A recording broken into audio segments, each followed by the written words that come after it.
Chegou a hora de falarmos sobre os tipos de cirurgia bariátrica. Na minha conversa com a jornalista Suiane Quevedo, eu conto como se dá a escolha de cada tipo de cirurgia, quanto tempo demora cada procedimento, como é a recuperação e muito mais.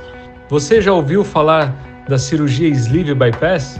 Eu conto tudo isso a partir de agora. Fique conosco, sou o Dr. Nicolas Cruel e esse é o NKCast. Chegou o momento de conversarmos com o Dr. Nicolas Cruel sobre os tipos de cirurgia bariátrica. Olá, doutor, tudo bem?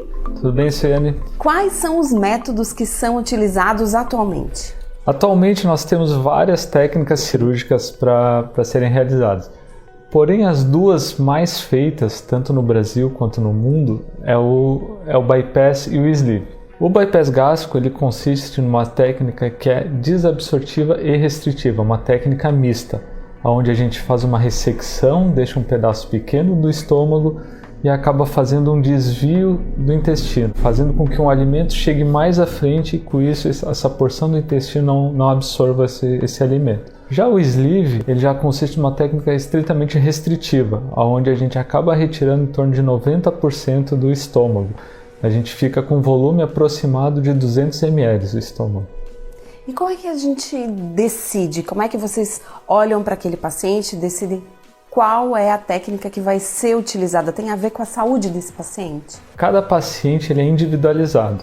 Nós sempre temos que ter essa decisão em conjunto, tanto o cirurgião quanto o paciente. Então a gente tem que chegar num acordo e ver como é que esse paciente, o que ele tem de comorbidades, qual o perfil desse paciente. Paciente que tem um perfil de ser beliscador, por exemplo, o sleeve não é uma técnica tão recomendada a esse paciente. Ou o paciente ele tem um diabetes muito descompensado, muito importante, então o bypass já é uma técnica mais recomendada a esse paciente. Então isso sempre vai depender do tipo e do perfil do paciente. Quanto tempo, doutor, demora cada tipo de cirurgia? Claro que com o tempo, com os anos adquiridos, a gente vai sempre diminuindo esse tempo cirúrgico, O bypass a gente leva em torno de 1 hora, 1h10, Já o sleeve em torno de 40, 50 minutos de cirurgia. Obviamente que o paciente, se a gente contar desde que entra no centro cirúrgico até sair, até ser preparado, ser realizada a anestesia, depois no pós-cirúrgico, ele fica em torno de 3, 4 horas no centro cirúrgico.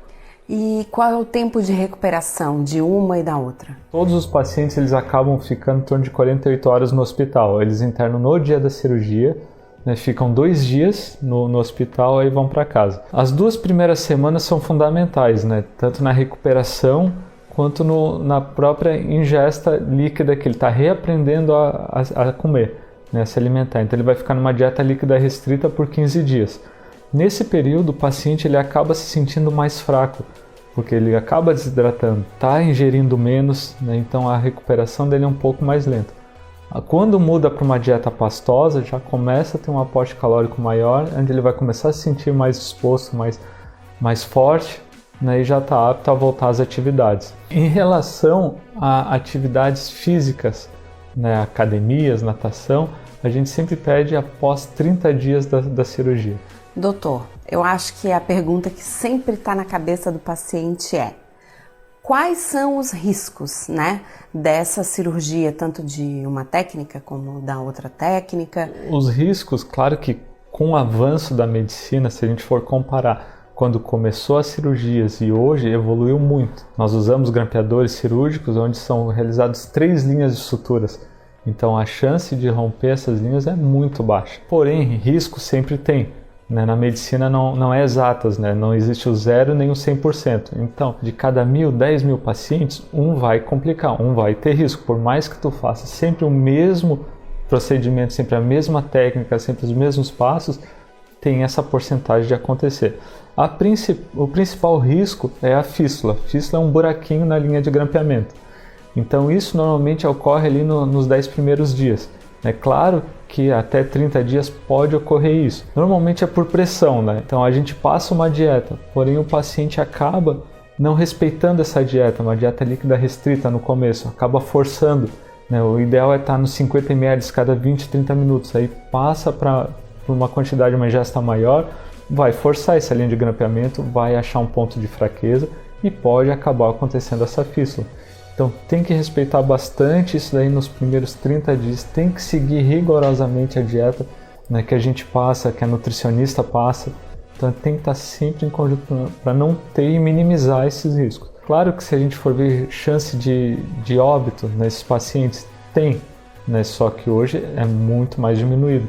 Chance de trombose, de embolia, pode ter também, então a gente tem que ter cuidado. A cirurgia em si, eu sempre falo para os pacientes, é uma cirurgia fácil. O paciente não é fácil. Então, às vezes, chega um paciente que tem um diabetes descompensado, tem uma cardiopatia severa, eles acabam tendo um risco cirúrgico maior. Então, os passos sempre serão os mesmos, só que cada paciente tem as suas comorbidades. Muito obrigada, Dr. Nicolas, por esses esclarecimentos. E nós ficamos por aqui.